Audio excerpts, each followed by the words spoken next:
En esta ocasión vamos a tratar el movimiento compuesto. Vamos a ver un par de problemas del movimiento compuesto. Veamos. Recordarte siempre que el movimiento compuesto es la suma de dos o más movimientos considerados simples. ¿Cuáles son los movimientos considerados simples? El movimiento rectilíneo uniforme y el movimiento rectilíneo uniformemente variado, o también el llamado caída libre. Entonces, al combinarse estos movimientos me da el movimiento compuesto. En este caso tenemos la composición de dos movimientos, sería el MRU más el MRU, que también sería un movimiento compuesto. Veamos el problema. Si la corriente de las aguas de un río van a 4 metros por segundo y nosotros nos lanzamos perpendicularmente a las aguas a 3 metros por segundo, siendo el ancho del río 30 metros, ¿qué distancia en la dirección de la corriente recorreremos? Entonces es evidente que si uno trata de cruzar hacia la orilla extrema, debido a la velocidad del agua, nuestra velocidad va a estar influenciada justamente por esta velocidad. Es decir, lo que va a ocurrir sería lo siguiente. Esa sería la trayectoria que nosotros emplearíamos, ¿verdad? Señalamos dos vectores velocidad. El vector horizontal me va a señalar la velocidad del agua, y el vector vertical la velocidad de la persona.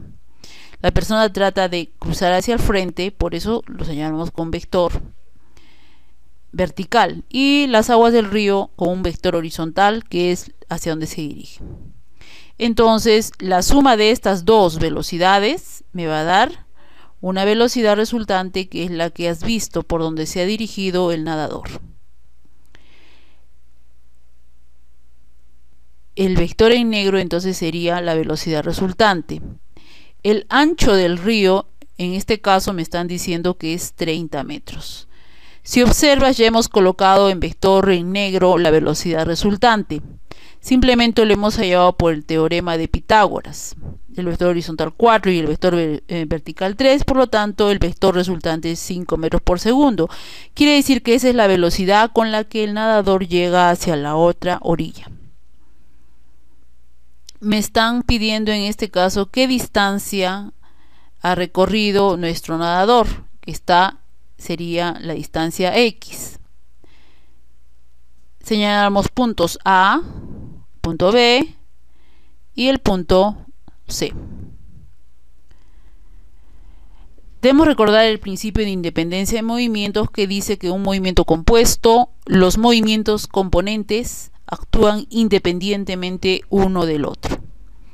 Entonces vamos a trabajar entre B y C el MRU, porque se trata justamente de una velocidad constante que emplea el nadador y una velocidad constante del río. Trabajamos entre B y C el MRU y decimos que la distancia es igual a la velocidad por el tiempo. En este caso la distancia o el ancho del río es 30, igual a la velocidad del nadador, sería entonces 30 es igual a 3 por T, donde el tiempo que va a demorar es de 10 segundos, es decir, 10 segundos demora en recorrer de una orilla hacia el otro extremo. Entre A y B existe también un MRU.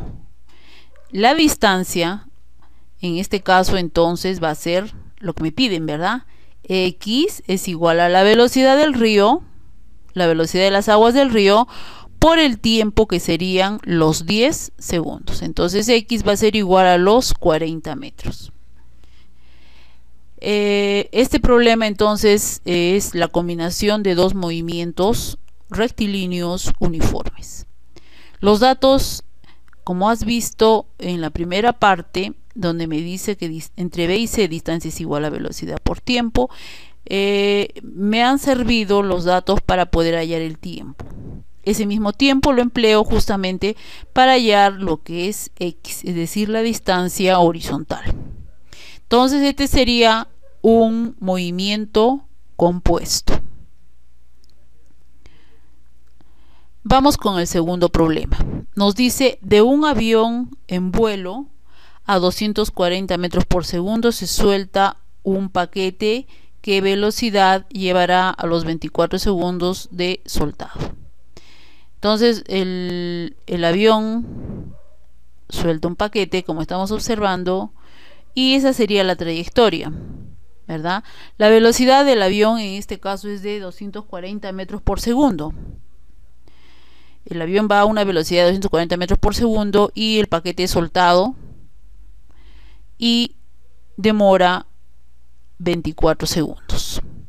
Entonces nosotros vamos a señalar la velocidad que lleva a los 24 segundos, que en este caso sería el vector en rojo. ¿Qué datos contamos? La velocidad horizontal del avión, la velocidad del paquete, en este caso en Y, va a ser igual a 0 porque es soltado. Recuerda que en un movimiento compuesto el objeto inicialmente lleva la velocidad del avión y luego ya adquiere su propia velocidad debido a la aceleración de la gravedad. Entonces el vector horizontal, recuerda que un movimiento compuesto siempre va a ser igual porque me señala un movimiento rectilíneo uniforme. El vector vertical en Y es el que va a variar y el vector velocidad en rojo también es el que va a variar. Entonces esto es importante observar, los vectores horizontales siempre van a ser iguales porque señalan un movimiento rectilíneo uniforme. Entonces tendríamos que horizontalmente MRU tiene una velocidad constante. La velocidad va a ser 240 metros por segundo. Y la velocidad vertical de caída libre vamos a determinarla, en este caso la velocidad final en Y. Verticalmente entonces vamos a hallar la velocidad final en Y para que nosotros podamos luego finalmente aplicar el teorema de Pitágoras y hallar el vector en rojo. Entonces velocidad final en Y va a ser igual a la velocidad inicial más gravedad por tiempo. La velocidad final en Y es igual a 0.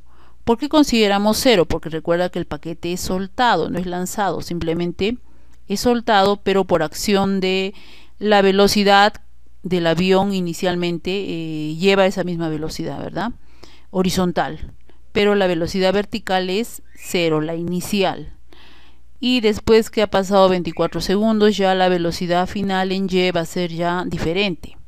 Entonces tienes que tener mucho cuidado. Los datos horizontales me señalan un MRU y los datos verticales un movimiento de caída libre, ¿ya? Entonces a los 24 segundos está el vector en rojo. Este vector es el que me están pidiendo. ¿Cuánto es la velocidad? Horizontalmente decimos que es 240 metros por segundo, pero la velocidad vertical no la conozco. Entonces yo trabajo los dos vectores verticales que tengo. Entonces la velocidad en Y inicial es igual a 0 y la velocidad final en Y es la que justamente vamos a determinar con la fórmula que te he presentado en este instante. Velocidad en Y final va a ser igual a velocidad inicial 0 más gravedad 10 por los 24 segundos. Velocidad en Y final va a ser igual entonces a 240 metros por segundo.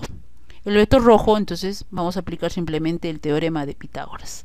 La velocidad resultante es igual a 240 metros al cuadrado más 240 metros al cuadrado.